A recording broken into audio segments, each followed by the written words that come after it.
Aujourd'hui, on parle d'un set de 2013, le Tank Droid. 2013-2014, quelle année?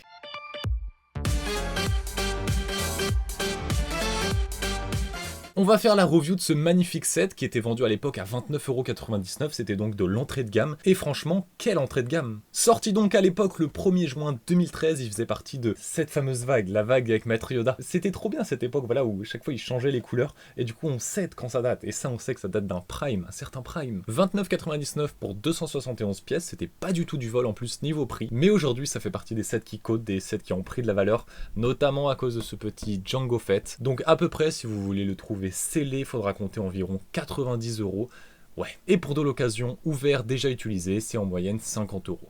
Il a pris une petite valeur mine de rien. Mais c'est en grande partie à cause de ce Jango Fett qui vaut environ 20€ tout seul. Dans les reviews, je tiens à parler des valeurs, mais honnêtement, je m'en tape. Bon, un petit tour de la boîte, parce qu'honnêtement, elle vaut le détour, elle est magnifique, on a une belle mise en scène. Et voilà, c'est la guerre des clones. On a notre construction et toutes nos figurines en action, on va donc retrouver Jango Fett, un Battle Droid et un Clone Trooper phase 1. Et pour l'arrière, eh bien, c'était fourni à l'époque, on a plein d'images, on a des comparatifs, on a l'échelle, on a des vues de dessus, de dessous, on voit tout. Il y a juste celle-là en haut, je comprends pas trop l'intérêt, parce qu'il y a un problème d'échelle entre la figurine et la construction. Par contre, la tête de Yoda qui nous emmène sur le site Lego, ça c'est assez marrant. Bref, ça nous annonce un petit set Lego, des bonnes figurines. Pour un petit prix, c'est tout ce qu'on demandait. Et les figurines, commençons peut-être par ma préférée. On a tout simplement un droïde de combat, un droïde B1, accompagné de sa petite pièce 1x2 qui représente son sac à dos. C'est marrant ça, ils la mettent des fois et des fois ils la mettent pas. Et je dis ça parce que par exemple, c'est la même figurine qu'on retrouve dans toute la vague de cette année 2013-2014, mais c'est officiellement pas la même figurine parce que celle-ci justement a le petit sac à dos, alors que les autres ne l'ont pas. Et pourquoi je disais que c'est peut-être ma figurine préférée du set, c'est que ça fait du bien d'avoir des droïdes de combat qui changent. On a donc un droïde de Geonosis, disons, mais voilà, le coloris n'est pas le même qu'on a vu dans tous les Battle Droids qu'on peut voir chaque année,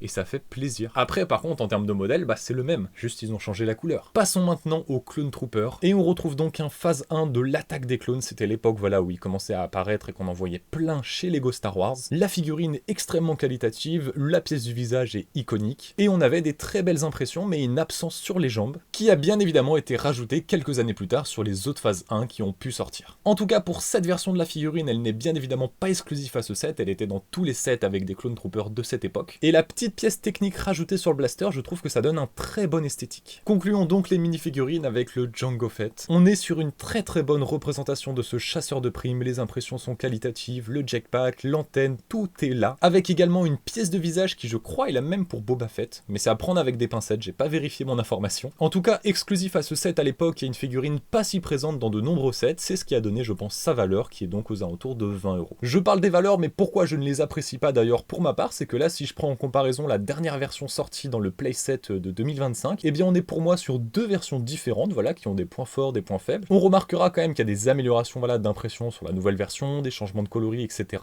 L'ancienne est plus cotée que la nouvelle, alors que pour moi il n'y a pas de justification, à part la rareté, l'époque et compagnie. Je trouve que les deux se valent et franchement si vous avez un budget limité, bah partez sur la nouvelle. Elle est plus accessible et elle est plus qualitative. Ce qu'on peut dire c'est que les figurines sont vraiment top dans ce set. Et au niveau de la construction, et bah c'est le cas aussi. On retrouve donc un modèle de tank droïde très bien réalisé, qui est pour moi un véhicule d'ailleurs mythique pour l'armée des droïdes séparatistes, mais qui est sorti officiellement que 3 fois chez Lego. Une première fois en 2005, il y a très longtemps, qui était pas très bien réussi et qui aujourd'hui est très compliqué à obtenir. Une deuxième fois à l'époque de Clone Wars, où j'aime trop ce set, il est très beau et la version était quand même bien faite pour l'époque. On voit quand même qu'elle souffrait d'un manque de détails à l'arrière et de finition comme les yeux que je trouve trop espacés, enfin il y avait quelques problèmes pour moi. Malgré tout, l'échelle est là, le squelette est là et vous allez voir que sur la nouvelle version, ils ont repris ce qui était fait à l'époque. Pour le coup d'ailleurs, c'est pas le plus détaillé, mais j'aimais bien voilà les grosses impressions sur les pièces arrondies, c'était assez joli. On n'est pas là pour parler de ça, on va parler de notre modèle actuel. Notre modèle qui est donc actuellement le dernier modèle sorti en date, en 2013. On n'a pas eu de tank droid depuis 2013. Mais pour un modèle qui a plus de 10 ans, il est franchement réussi. Comme je vous disais, regardez, si on prend comparatif avec l'ancien modèle, on voit qu'ils ont gardé le squelette, l'idée qui avait été faite. Mais voilà, là on a beaucoup plus de détails, on a des finitions, des pièces de couleur. D'ailleurs, il est également hyper solide, là où il y avait quelques difficultés sur l'ancien modèle. On retrouve des deux côtés des très grands canons avec les anciens d'ailleurs missiles qu'on peut éjecter mais qui à chaque fois partaient pas très loin. On a devant les deux pattes et bien évidemment quand on le pose, eh bien on peut le faire avancer et toute la chenille va se mettre à bouger. Ce que j'appelle les deux yeux à l'avant sont bien mieux structurés sur ce modèle et j'ai franchement pris un plaisir à le construire. Tout était sympa, il n'y avait pas de répétition parce que ça reste un petit modèle. Le seul moment chiant, mais bon ça